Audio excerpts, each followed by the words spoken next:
Hello, good morning, students. Welcome in today's class through online teaching. Our today's topic is To a Skylark. Our today's topic is a poem entitled To a Skylark. This poem has been included in BA Part 2nd syllabus, Paper First, Poetry and Drama. Student, this poem is written by famous romantic poet P.B. Shelley, whose full name is Percy Bysshe Shelley. So, students, before studying this poem, To a Skylark, we will know some important facts related to the poet's life, P.B. Shelley. P.B. Shelley was born on August 4, 1792. He was educated at Eton in University College, Oxford. From Oxford, he was sent down in 1811 after circulating a pamphlet on the necessity of atheism.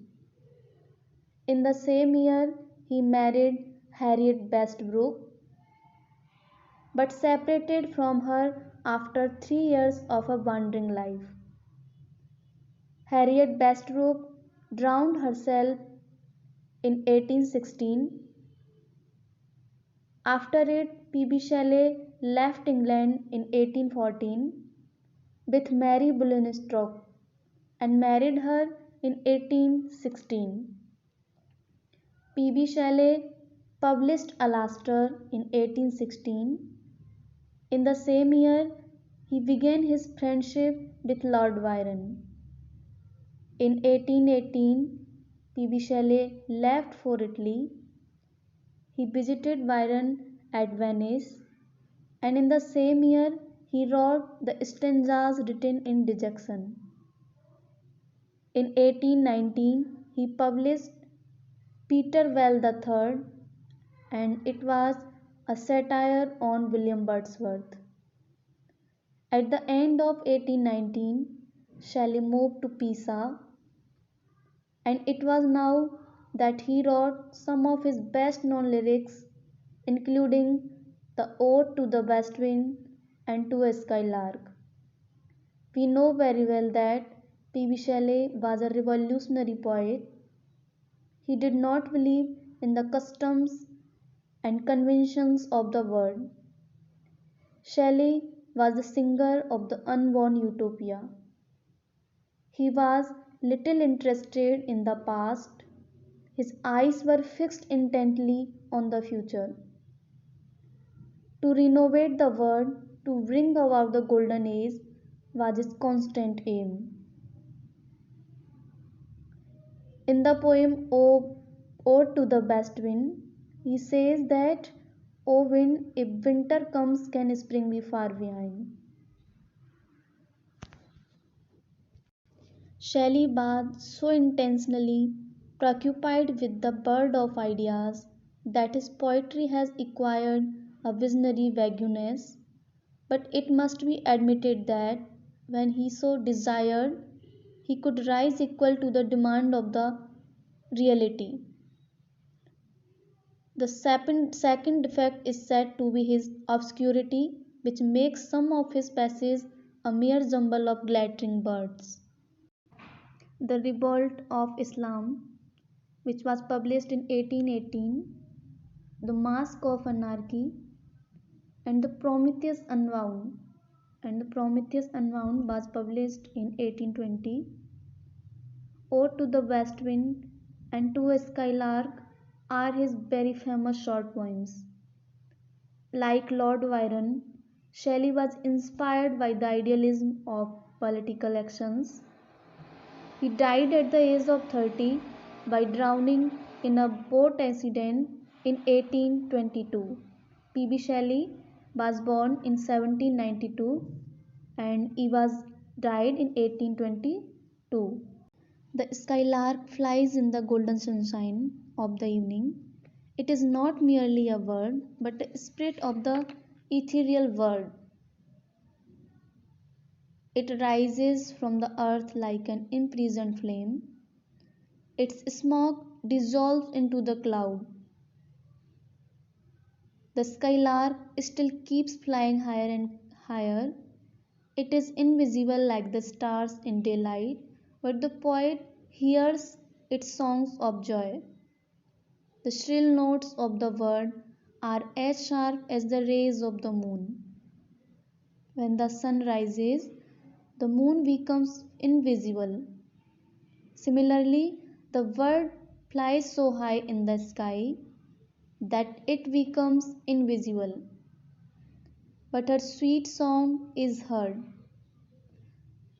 The poet compares the music of the skylark to the music of several other objects of nature.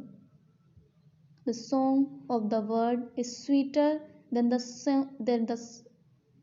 rain. The song of the bird is sweeter than the rain. It is more impressive than the rainbow. Just as a glowworm makes the air luminous, the skylark showers its melody on the earth. The poet wants to know the source of the skylark's inspiring songs. He asks the bird whether she gets inspiration from fields or waves or mountains.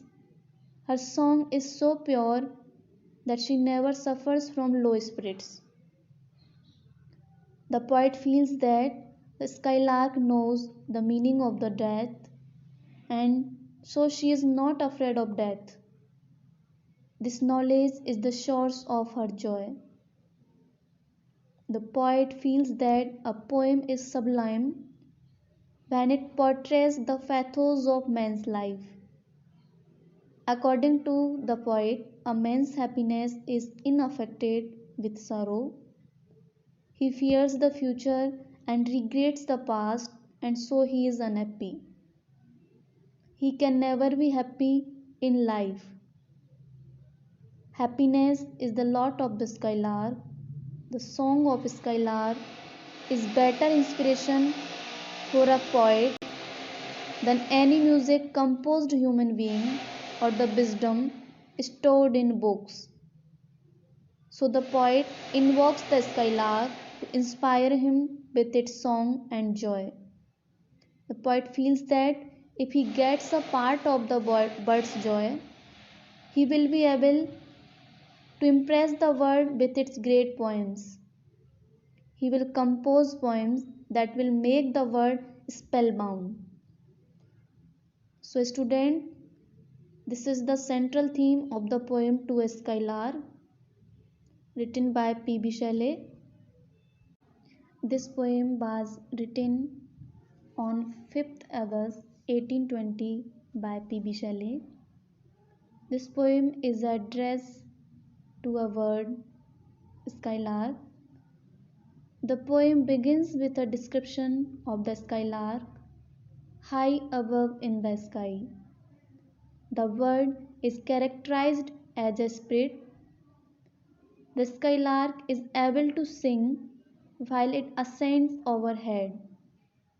Its flight is compared to a cloud of fire.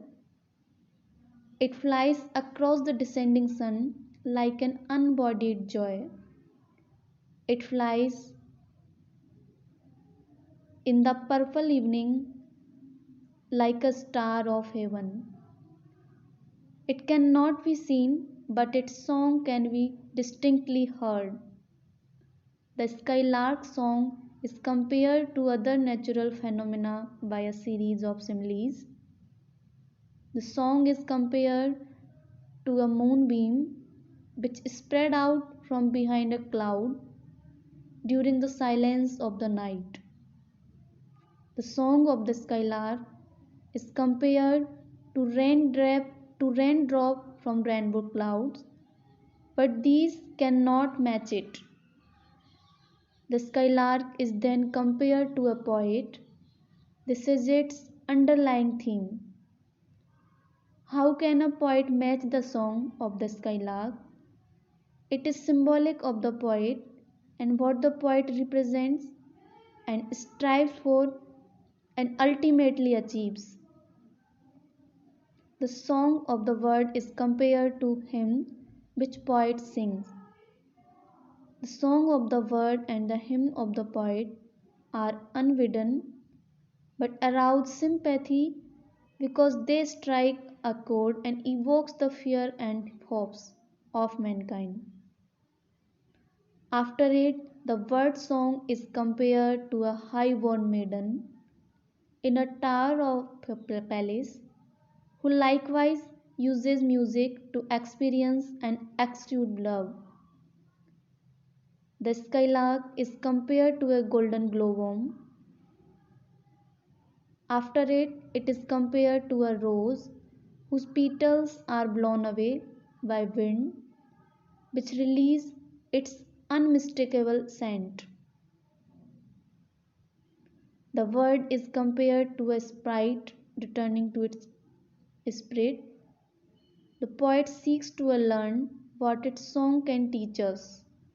What are its thoughts?